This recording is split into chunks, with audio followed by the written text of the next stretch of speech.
Good afternoon, everybody.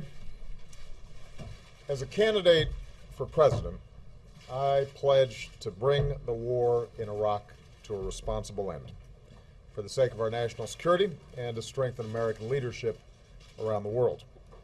After taking office, I announced a new strategy that would end our combat mission in Iraq and remove all of our troops by the end of 2011. As Commander-in-Chief, ensuring the success of this strategy has been one of my highest national security priorities. Last year, I announced the end to our combat mission in Iraq, and to date, we've removed more than 100,000 troops. Iraqis have taken full responsibility for their country's security. A few hours ago, I spoke with Iraqi Prime Minister Maliki. I reaffirmed that the United States keeps its commitments. He spoke of the determination of the Iraqi people to forge their own future. We are in full agreement about how to move forward. So, today, I can report that, as promised, the rest of our troops in Iraq will come home by the end of the year. After nearly 9 years, America's war in Iraq will be over. Over the next 2 months, our troops in Iraq, tens of thousands of them, will pack up their gear and board convoys for the journey home. The last American soldier will cross the border out of Iraq with their heads held high, proud of their success, and knowing that the American people stand united in our support for our troops. That is how America's military efforts in Iraq will end. But even as we mark this important milestone, we're also moving into a new phase in the relationship between the United States and Iraq.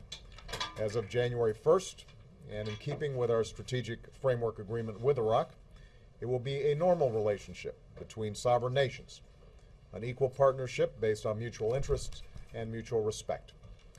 In today's conversation, Prime Minister Maliki and I agreed that a meeting of the Higher Coordinating Committee of the Strategic Framework Agreement will convene in the coming weeks. And I invited the Prime Minister to come to the White House in December as we plan for all the important work that we have to do together. This will be a strong and enduring partnership. With our diplomats and civilian advisors in the lead, we'll help Iraqis strengthen institutions that are just, representative, and accountable. We'll build new ties of trade and of commerce, culture, and education that unleash the potential of the Iraqi people. We'll partner with an Iraq that contributes to regional security and peace, just as we insist that other nations respect Iraq's sovereignty. As I told Prime Minister Maliki, we will continue discussions on how we might help Iraq train and equip its forces, again, just as we offer training and assistance to countries around the world. After all, there will be some difficult days ahead for Iraq, and the United States will continue to have an interest in an Iraq that is stable, secure, and self-reliant.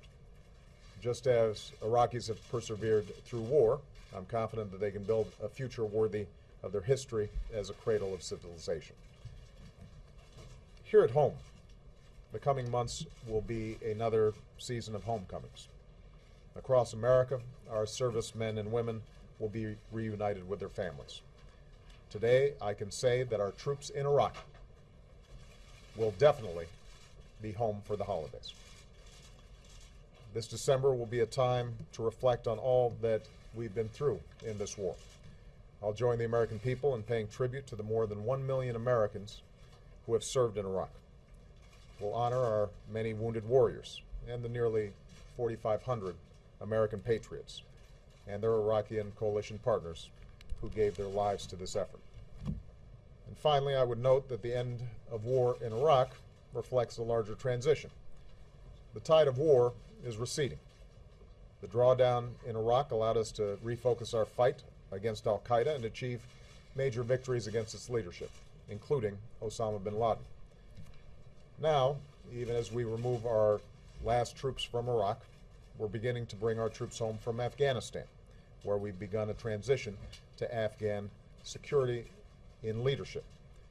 When I took office, roughly 180,000 troops were deployed in both these wars, and by the end of this year, that number will be cut in half. And make no mistake, it will continue to go down.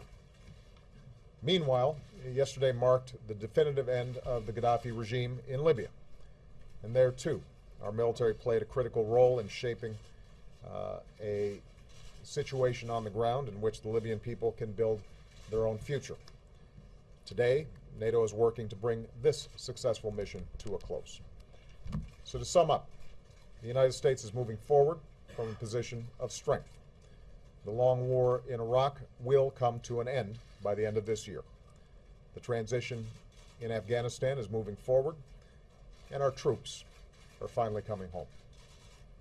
As they do, fewer deployments and more time training will help keep our military the very best in the world. And as we welcome home our newest veterans, we'll never stop working to give them and their families the care, the benefits, and the opportunities that they have earned. This includes enlisting our veterans in the greatest challenge that we now face as a nation, creating opportunity and jobs in this country. Because after a decade of war, the nation that we need to build, and the nation that we will build, is our own. An America that sees its economic strength restored, just as we've restored our leadership around the globe. Thank you very much.